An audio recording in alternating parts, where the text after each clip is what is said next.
Good morning, good morning. So ito nga nagdidelete ako ng mga video pero nakita ko itong pagluluto nila ng bibingka sa may terrero. Kaya naman bago ko ito i-delete ay papakita ko sa inyo. Aba, masarap yung luto nilang bibingka.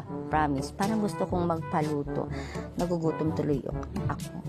So ang pag-usapan naman natin ay bakit ba sobrang halaga ng pamilya sa mga Pilipino? Sa aming mga Pilipino, bakit ba sobrang halaga ng pagsasamahan ng pamilya? So sa aming mga Pilipino, ang pamilya ay napakahalaga dahil ito ay ang pundasyon ng aming buhay at identity.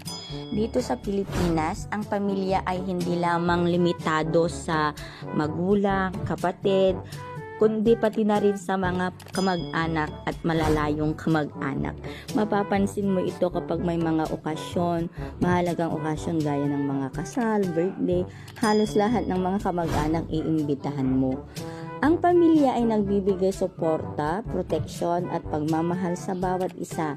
Yes, sa aming mga Pilipino, walang ibang magtutulungan kundi kami ding mga buong pamilya. Ito ay ang unang institusyon na tutulong sa mga Pilipino sa anumang hamon ng buhay.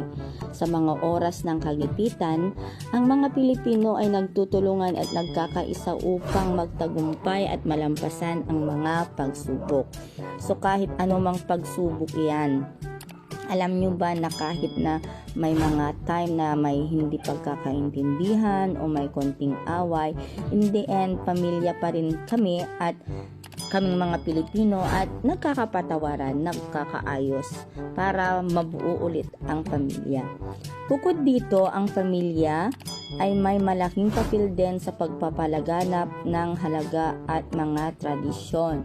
Kung hindi na sasabihin ngayon ng mga lolo't lola namin yung mga bagay-bagay, yung mga tradisyon sa pamilya, makakalimutan na ng mga bata. So, kailangan na andyan pa rin yung pagpapahalaga sa mga nakaugalian ng mga pamilya namin o ng mga pamilyang Pilipino. Sa loob ng pamilya, ipinamamana ang mga kaugalian. Ayun, yung mga paniniwala at nagbibigay ng kahulugan sa identity ng bawat individual. So, sa mga Pilipino, kapag sinabi mong ganito ang ginagawa sa mga ganitong okasyon, kailangan mong gawin.